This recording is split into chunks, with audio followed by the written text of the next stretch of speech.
She said, "Come in," but I should have never accepted. You know, there are moments in life that arrive so gently, so innocently, that you don't realize you're walking into a storm until the door closes behind you. And by then, it's too late. You're in.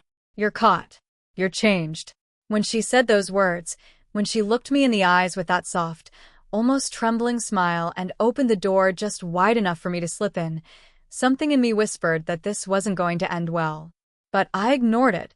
I silenced that voice because I wanted to believe that sometimes a door opening is a sign of warmth, a sign of welcome, a sign that someone on the other side is waiting for you, maybe even hoping for you.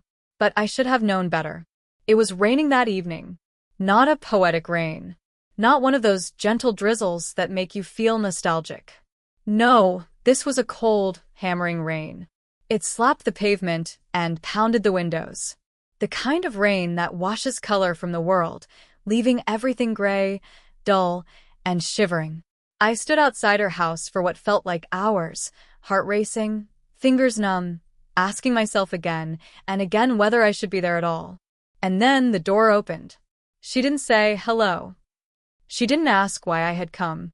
She just looked at me for a second too long and then quietly said, "Come in." Maybe it was the way she said it. Maybe it was the way her voice cracked ever so slightly on the second word. Maybe it was the loneliness I saw sitting behind her eyes, even though her lips were trying to pretend otherwise.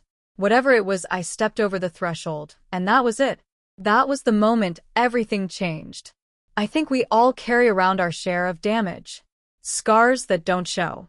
Words we never got to say. Apologies that came too late or not at all. She had hers. I had mine. And maybe that's why I stayed. Maybe I thought that two broken people could somehow create something whole. Maybe I thought pain could be alchemized into love. But that's not how it works. The first thing I noticed was the silence in the room. Not peaceful silence. Not the kind of silence that comes with comfort and understanding. No, this was tense. Fragile. As if sound itself was afraid to exist there. And in that silence, I started to feel myself shrink. Like I had entered a space that had rules I didn't understand. Like I had stepped into a memory that wasn't mine, but one that didn't want to let me leave. We talked. Of course, we talked. We talked like people who are afraid of what happens when they stop talking. The words were a barrier. Between us and the truth.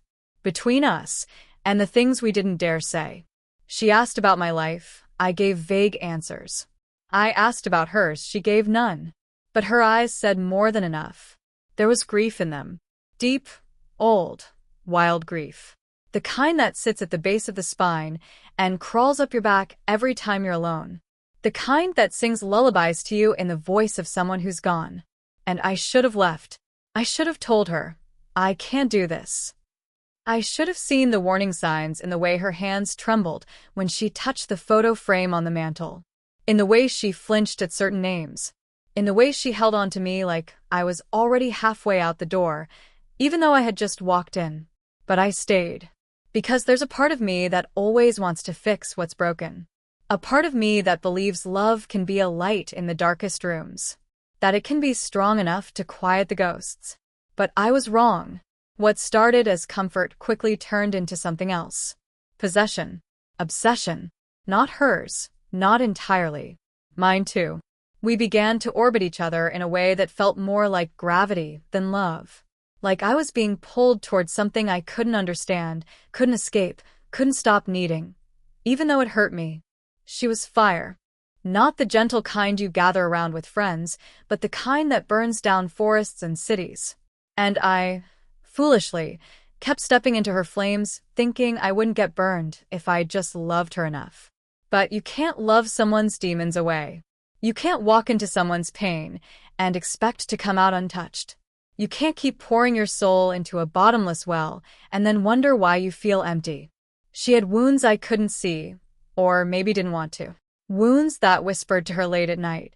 Wounds that told her she wasn't worthy of love, that people only stayed until they saw the real her. And so she tested me. Again and again. She needed proof. Proof that I wouldn't leave. Proof that I could take the worst of her and still stay. And I did. For a while. I stayed through the silence. Through the nights, she would cry and not tell me why. Through the arguments that started from nowhere and ended in nothing. I stayed when she pushed me away. I stayed when she clung too tightly. I stayed when she said cruel things in a soft voice, almost like she wanted to be forgiven before she even finished the sentence. I told myself I was strong, that this was what love looked like. Messy, complicated, hard. But deep down, I knew. I knew I was breaking.